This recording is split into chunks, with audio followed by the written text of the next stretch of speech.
السلام علیکم ورحمۃ اللہ وبرکاتہ۔ حابیل اور قابیل کا واقعہ۔ تاریخ کے علماء کا بیان ہے کہ حضرت حوا رضی اللہ تعالی عنہا کے حمل میں ایک لڑکا اور ایک لڑکی پیدا ہوتے تھے، اور ایک حمل کے لڑکے کا دوسرے حمل کی لڑکی کے ساتھ نکاح کیا جاتا تھا، اور چونکہ انسان صرف حضرت آدم علیہ السلام کی اولاد میں منحصر تھے، تو آپس میں نکاح کرنے کے علاوہ اور کوئی صورت ہی نہ تھی۔ اس دستور کے مطابق حضرت آدم علیہ السلام نے قابیل کا نکاح لیودا سے، جو حابیل کے ساتھ پیدا ہوئی تھی، اور حابیل کا اقلیمہ سے، جو کہ قابیل کے ساتھ پیدا ہوئی تھی، کرنا چاہا۔ قابیل اس پر راضی نہ ہوا، اور چونکہ اقلیمہ زیادہ خوبصورت تھی، اس لیے اس کا طلبگار ہوا۔ حضرت آدم علیہ السلام نے فرمایا، کیونکہ وہ تیرے ساتھ پیدا ہوئی ہے، لہٰذا وہ تیری بہن ہے، اس کے ساتھ تیرا نکاح حلال نہیں ہے۔ قابیل کہنے لگا، یہ تو آپ علیہ السلام کی رائے ہے، اللہ تعالیٰ نے یہ حکم نہیں دیا۔ آپ علیہ السلام نے فرمایا، اگر تم یہ سمجھتے ہو تو تم دونوں قربانیاں لاؤ، جس کی قربانی مقبول ہو جائے وہی اقلیمہ کا حقدار ہے۔ اس زمانے میں قربانی مقبول ہوتی تھی، آسمان سے ایک آگ اتر کر اس کو کھا لیا کرتی تھی۔ قابیل نے ایک انبار گندم اور حابیل نے ایک بکری قربانی کے لیے پیش کی۔ آسمانی آگ نے حابیل کی قربانی کو لے لیا اور قابیل کی گندم کو چھوڑ دیا۔ اس پر قابیل کے دل میں بہت بغض و حسد پیدا ہوا، اور جب حضرت آدم علیہ السلام حج کے لیے مکہ مکرمہ تشریف لے گئے تو قابیل نے حابیل سے کہا کہ میں تجھے قتل کر دوں گا۔ حابیل نے کہا، کیوں؟ قابیل نے کہا، اس لیے کہ تیری قربانی مقبول ہوئی اور میری قبول نہ ہوئی، اور تو اقلیمہ کا مستحق ٹھہرا، اس میں میری ذلت ہے۔ حابیل نے جواب دیا کہ اللہ تعالیٰ صرف ڈرنے والوں کی قربانی قبول فرماتا ہے۔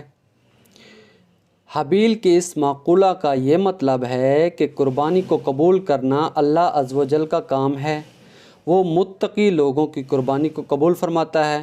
تو متقی ہوتا تو تیری قربانی قبول ہوتی، یہ خود تیرے افعال کا نتیجہ ہے، اس میں میرا کیا قصور ہے؟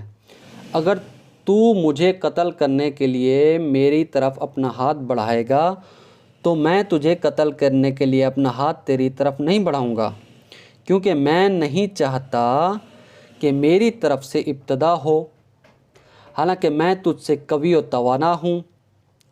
یہ صرف اس لیے کہ میں اللہ عز و جل سے ڈرتا ہوں، اور میں یہ چاہتا ہوں کہ میرا یعنی میرے قتل کرنے کا گناہ اور تیرا گناہ یعنی جو اس سے پہلے تو نے کیا کہ والد کی نافرمانی کی، حسد کیا، خدائی فیصلے کو نہ مانا، یہ دونوں قسم کے گناہ تیرے اوپر پڑ جائیں تو تو دوزخی ہو جائے۔ قابیل تمام گفتگو کے بعد بھی حابیل کو قتل کرنے کے ارادے پر ڈٹا رہا، اور اس کے نفس نے اسے ارادے پر راضی کر لیا۔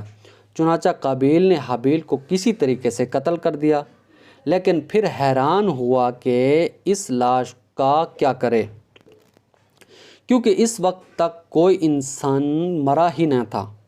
مدت تک لاش کو پشت پر لادے پھرتا رہا، پھر جب اس سے لاش چھپانے کا کوئی طریقہ سمجھ نہ آیا تو اللہ عز و جل نے ایک کوا بھیجا جو زمین کو رید رہا تھا۔ چنانچہ یوں ہوا کہ دو کوے آپس میں لڑے، ان میں سے ایک نے دوسرے کو مار ڈالا، پھر زندہ کوے نے اپنی چونچ اور پنجوں سے زمین کریت کر گڑھا کھودا، اس میں مرے ہوئے کوے کو ڈال کر مٹی سے دبا دیا۔ یہ دیکھ کر قابیل کو معلوم ہوا کہ مردے کی لاش کو دفن کرنا چاہیے، چنانچہ اس نے زمین کھود کر دفن کر دیا۔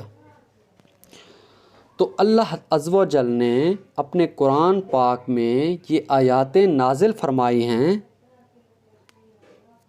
اور قرآن پاک میں یہ نازل کیا ہے اس کا ترجمہ یہ ہے، تو اس کے نفس نے اسے اپنے بھائی کے قتل پر راضی کر لیا تو اس نے اسے قتل کر دیا، پھر وہ نقصان اٹھانے والوں میں سے ہو گیا۔ پھر اللہ نے ایک کوا بھیجا جو زمین کورید رہا تھا تاکہ وہ اسے دکھا دے کہ وہ اپنے بھائی کی لاش کیسے چھپائے۔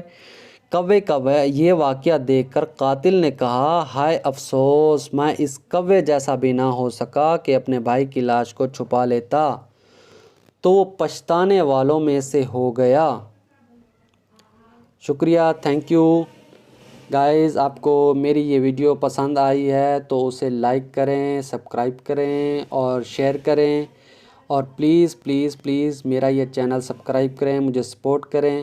تھینک یو، آپ کا بہت بہت شکریہ، تھینک یو، اللہ حافظ، جزاک اللہ۔